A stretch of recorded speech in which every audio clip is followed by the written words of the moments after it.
अच्छा, अचार में जो स्पाइसेस हम डालते हैं उसके बारे में भी पूछ लेते हैं, क्योंकि उसमें भी हम लोग हर किस्म का, जैसे राई, कलौंजी, ऐसे हर किस्म के मसाले ऐड करते हैं, तो ये क्या सही है, हम खा सकते हैं या? डेफिनेटली खा सकते हैं। जो कलौंजी है वो हम जानते हैं बहुत सारी बीमारियों से हमें बचाती है। हमारा मज़हब भी यही कहता है कि मौत के अलावा इसमें हर चीज़ की शिफा है।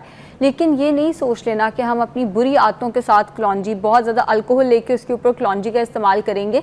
पहले अपनी मदद खुद भी करनी है। अपना लाइफस्टाइल अगर आपका अच्छा है, प्लस आप स्पाइसेस का इस्तेमाल करते हैं, स्पेशली कलौंजी का इस्तेमाल करते हैं, तो ये सेहत के लिए बहुत अच्छी है। जहाँ तक अचार की बात है, अचार एक फर्मेंटेड प्रोडक्ट है। फर्मेंटेड जितनी प्रोडक्ट्स हैं, जितनी फर्मेंटेड चीज़ें हैं, वो आपकी गट हेल्थ के लिए बहुत ही अच्छी होती हैं, बिकॉज ये प्रोबायोटिक्स, प्रीबायोटिक्स का नेचुरल सोर्स होती हैं। अब प्रोबायोटिक्स हम वैसे दवाइयों से भी ले सकते हैं, लेकिन नेचुरल चीज़ डेफिनेटली ज़्यादा बेहतर होती है।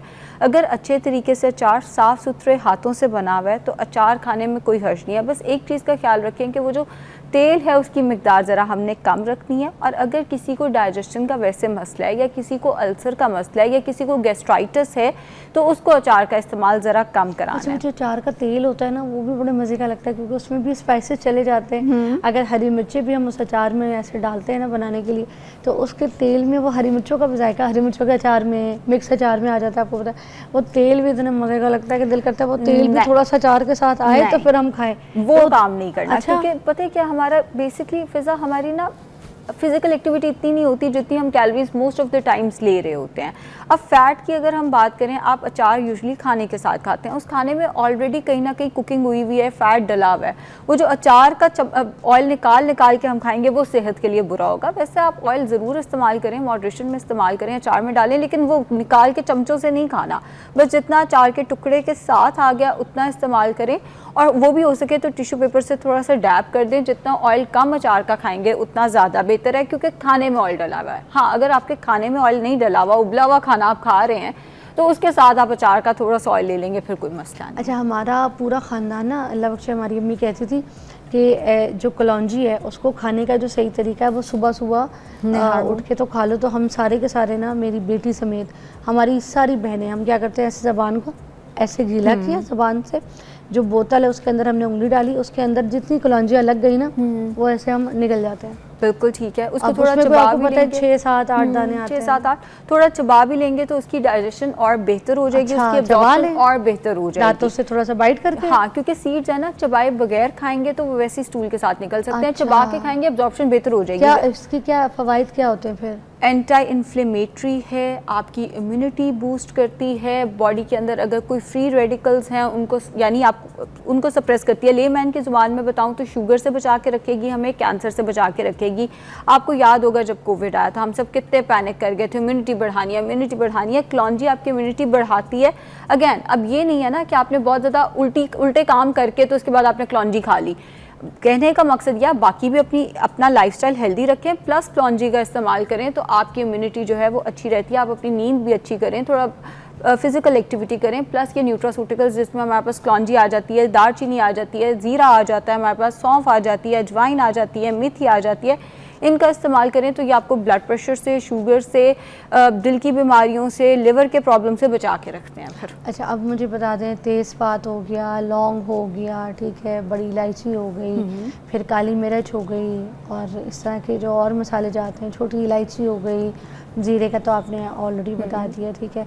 तो इसके बारे में मेथड़ा हो गया, थोड़ा सा एक एक करके इनके बारे में बता। सबसे पहले हम, क्योंकि आपने मेथरा एंड पे बोला है तो मुझे अभी वो हम वहीं से शुरू कर लेते हैं। जो मेथरा है वो इंसुलिन रेजिस्टेंस के लिए बहुत अच्छा है। यानी अगर आपकी फैमिली में डायबिटीज़ की हिस्ट्री है तो आपको मेथरे का इस्तेमाल, एक चुटकी मेथरा ले लें, कितने कोई आ जाते हैं, बहुत थोड़ा सा आता है, वो रात को पानी में भिगो के रख दें, सुबह उठ के आप, हाँ, एक चुटकी भर, अच्छा, सुबह उठ के आपने वो पानी पी लेना है। और वो मेथरे बेशक आप फेंक दें, बेशक आप पी लें, इससे कोई ख़ास फ़र्क नहीं पड़ने वाला। वो इन्फ्यूज़ है, वो वाला इन्फ्यूज़ वाटर आप पी लें, मेथरे बेशक आप फेंक दें, इंसुलिन रेजिस्टेंस के लिए अच्छा, आपको डायबिटीज़ से बचा के रखेंगे। दूसरा, आपने छोटी इलायची बोली, छोटी इलायची डाइजेशन और एसिडिटी के लिए बहुत अच्छी है। अगर आपको एसिडिटी का मसला है, सुबह उठ के 2 छोटी इलायची चबा कर खाएं, चबा के नहीं खानी तो कहवा बनाकर पी लें, वो डाइजेशन में हेल्प करेगी और एसिडिटी को कम करने में हेल्प करेगी। बड़ी इलायची भी मोरलेस सेम ही फ़ायदा देगी। हाँ, वो एक ही काफ़ी होती है, एक ही सुबह उबाल के ले ली, और वो बेहतर है कि मील से, जो छोटी इलायची है वो मील से पहले ली जाए, और जो बड़ी इलायची है वो मील के बाद उबाल के वो कहवा आप इस्तेमाल कर सकते हैं।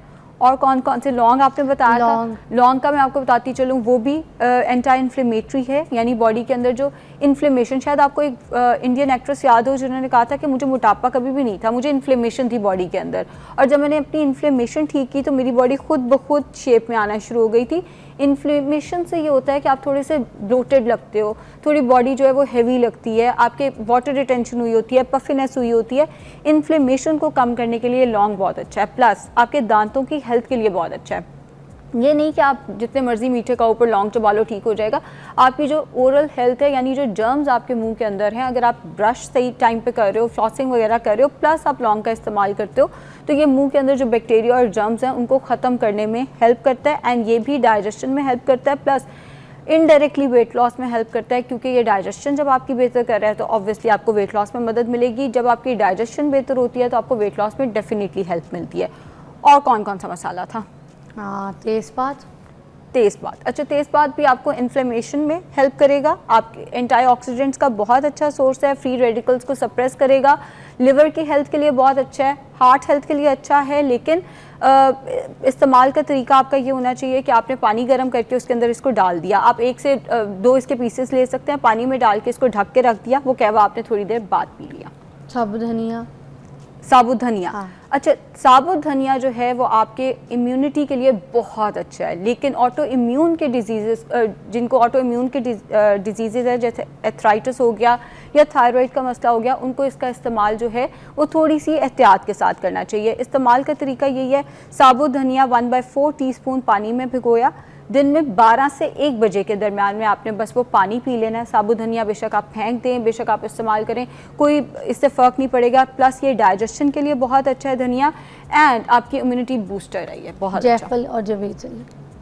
दोनों तरह दोबारा बताएं। जायफल और जवेत्री, ये दोनों मैंने नहीं सुने हुए, I'll be honest। जायफल जवेत्री की बहन है और जवेत्री जायफल की बहन है, और दोनों मैंने नहीं सुने हुए, I'll be honest। अच्छा, ये फूल होता है ना एक छोटा सा, स्टार अनीस, अच्छा ठीक है, स्टार और एक अनीस, गोल कलर हाँ का बिल्कुल ठीक है, अखरोट मैं समझ गई हूँ, जिसकी जैसे हम नहीं, कहवा भी बादाम बना वाला के, जो बिल्कुल ठीक है। स्टार अनीस की अगर हम बात करें, एक तो ये फ्लेवर बहुत अच्छा ऐड कर देता है, खुशबू बिल्कुल ऐसे ही, और मोर और लेस इसके फवायद वही हैं जो सिनेमन के, यानी दालचीनी के फवायद हैं, और वो भी गोल वाली दालचीनी के, यानी ये इंसुलिन रेजिस्टेंस के लिए बहुत अच्छा है, ये आपको ब्लड प्रेशर होने से बचा लेता है। लेकिन अगर एक दफ़ा आपको ब्लड प्रेशर हो गया तो ये जितने मसाले हमने डिस्कस किए हैं इनका इस्तेमाल बड़ा कम करना है, ये ब्लड प्रेशर एकदम स्पाइक कर सकते हैं, ब्लड प्रेशर एकदम बढ़ सकता है आपका, जिसमें सौंफ, इलायची जो है और ये जो सूखा धनिया, ये ब्लड प्रेशर नहीं छेड़ते, लेकिन दालचीनी, ज़ीरा, मेथी दाना, मेथरा, ये ज़रा ब्लड प्रेशर बढ़ा सकते हैं, और स्टार अनीस भी इसी में आ जाता है। अगर आपको ब्लड प्रेशर का मसला है तो फिर आपने इसका इस्तेमाल केयरफुली करना है, लेकिन अगर आपको ब्लड प्रेशर का मसला नहीं है तो ये आपको ब्लड प्रेशर से बचा के रखेगा।